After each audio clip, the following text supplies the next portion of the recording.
buck profile as Dick Idle gives us a close and personal look at the Nebraska Giant, a huge 218 1/8 net typical. Today I'm sitting here holding the greatest typical whitetail that's ever walked the face of the earth, at least one that we can document. He's not our current world record because these are actually the sheds off of this buck, but by all dimensions and measurements, this is the most incredible whitetail that I've ever heard of or ever seen. Back in 1959, a cattle rancher in central Nebraska was tending to one of his cows, and as he walked around a bush, he noticed one of these antlers hanging in that bush. Pretty soon after that, he found the other side, and they basically sat on his mantle from 1959 until 1996, when they were basically rescored and rediscovered and mounted on a head in an attitude that would presume to have been natural on the buck. But his measurements are totally incredible. He has a spread of 26 2/8 inches outside. Both main beams are over 32 inches, which there's very few deer in the world that have main beams that long. He has points that are up to 13 inches long, and he has 3 circumference measurements that are over 7 inches. All these measurements combine to give him a gross score of 234 1/8 and a net score of 218 1/8, which shatters the current world record of Milo Hansen's by a substantial margin. By every dimension, this is one of the most incredible bucks that I've ever seen. What's even more incredible is the fact that this buck could have scored even more. You can see this G2 on the left side is substantially shorter than the one on the right side, and the G5 on his right side is a lot shorter than the one on the left. And consider the fact that these sheds sit on the mantle drying for 40 years, nearly 40 years, without being measured. Had they been scored at the end of 60 days from the time they were dropped, they certainly would have scored a lot more, and this buck easily could have netted up into the high 220s, which gets us in a whole plateau of score that we've never known before. As amazing as all that is, the year that this rancher found these sheds, the previous fall, he saw 3 bucks running together, one of which he presumes is this buck, and he said that all of them were about the same size. Can you imagine 3 typicals running together that look like this? I don't know about you, but I know where I'd have liked to have been hunting in 1959. Coming up is the Realtree Monster Bucks hunting tip, delivered by Brad Harris of Loman Game Calls, who's going to show us the proper calling techniques to increase our odds during certain times of the year. We as deer hunters spend a lot of time in the tree or sitting on the ground somewhere and watching and nothing going on. We spend about 90% of the time in what I call dead periods, when you're not actually seeing deer, you're waiting on them. And what I like to do is take advantage of that dead times. I like to use some calls every so often to try to take advantage of times that nothing is going on. So if you sit in a tree stand 8 hours a day, if you cast out a couple of calls every hour, that's 16 times a day you're trying to make something happen. Sooner or later, the percentages will be in your favor and something will respond.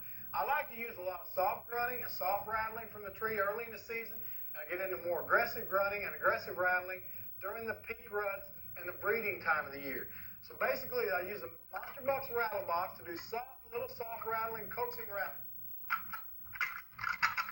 followed by some soft grunts in the earlier pre-rut stages. As I get into the rut stages, I'm going to cast out a little more aggressive sounds.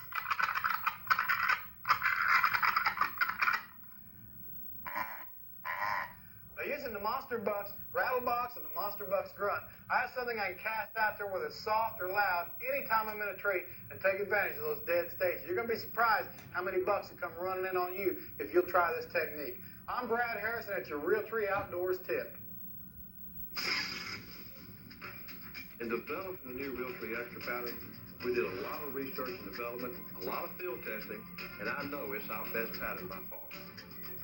Extra is the next generation in camouflage.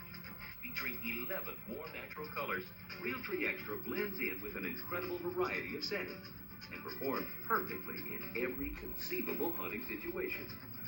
Just remember, if it looks real, it's Realtree.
You know, guys, Dick does a great job of profiling those big, huge bucks for us, and we're really tickled to have him aboard the Realtree team. But Dick is also a very accomplished artist. He bronzes, sculptures, paintings, drawings. He's very talented. You know, I tell you, that's one thing that, you know, like you said, Dick Idle, you know, you think associating with whitetail hunting, but he's a fantastic artist, like you said, in sculpture. And, you know, I've got several of his pieces that also at home, at the office, you know, even in our hunting camp. And, you know, some of those things, those commemorative type, you know, items, you know, what you're mentioning, David, these make a great gift. But he is very talented, but you've got some information on some of his work. Well, we decided that to commemorate the Nebraska Giant in its place in whitetail history as possibly the largest buck that ever walked. He's done a very neat drawing, painting of this deer. And to offer this to the public for a limited time with you and Dick both signing the print. So I think it's going to be a very attractive offer. And we've got a little piece built, so let's take a look at it. In a small studio nestled in the middle of the Rocky Mountains in northwestern Montana, Dick Idle's passion and knowledge for the outdoors and the white-tailed deer is expressed through his many paintings and sculptures. Let's join Dick as he shares with us the steps in producing his painting of the Nebraska Giant. Bill and I felt that if any whitetail ever warranted it, this giant from Nebraska deserved to have its place in history documented. We decided to do that through a painting that begins with a pencil sketch. Here you can see I was doing a study of the relevant size of the deer compared to the surroundings, and that was too small. And a lot of other deer references here of different gestures, angles, sizes, and conformation. In the end, I came up with a conformation that I liked that had these antlers on there done to scale in relation to proportion to what size the deer is. And then this has then been transferred to my final drawing here. I was after a typical Midwestern scene with fall colors and got some depth in there with the meta. And then this has been transferred over to my Masonite panel, which I'll actually do the painting on. At this point, I'm actually beginning to paint the drawing. I begin with the very background first, and I'll bring the painting forward. You see here I've already got most of my background in, which doesn't have too much detail because it's in the distance. And then this here would be the middle ground, and I'm just starting to put some of the detail in the middle ground now. I have all the forms in first, and then I'll do the detail after I get all the forms in. And then this is the foreground, and I'm just starting on some of the details in the deer and this rub right here. And this painting is about 2/3 through at this point in time. What I'm going to do now is I'm working on this tree right here, which is a big cottonwood. This is my reference photo. It's a big cottonwood with a big scar down the front. So I'm actually going to begin painting a little bit right now to show you the process.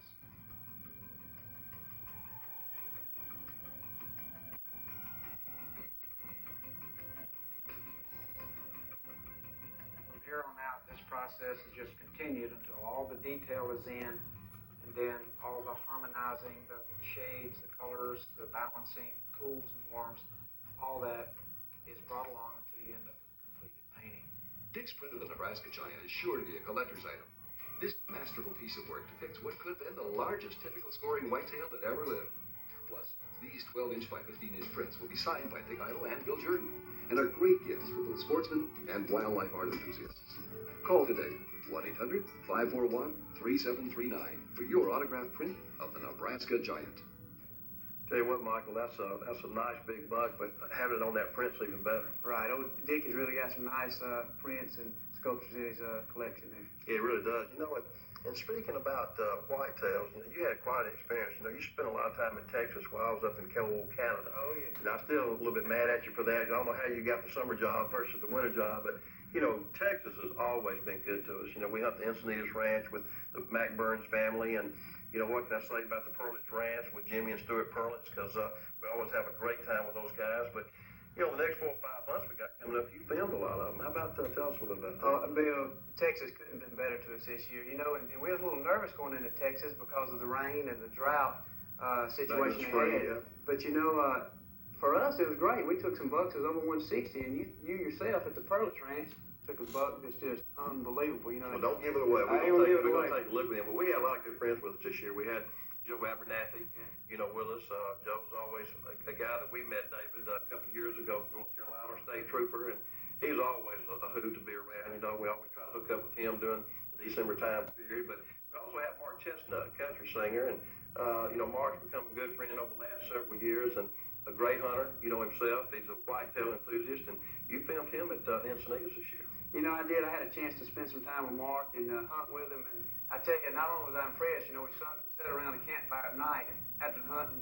We sang old country songs from his collection to just all kind of old good country western songs, but I was so impressed with his hunting ability. He's serious about it, and he don't play. When he gets out there, he's for the duration, and took a real nice 10-pointer down there, and we was real fortunate to get it all on video. Well, we also have a hunt with Greg Stockton, and you also filmed that hunt from one of the other ranches in Texas, and that's a great hunt as well. But, we have a good friend of ours, David Morris. Dave is one of the better-known whitetail enthusiasts around the country, author, book author, excellent outdoor writer.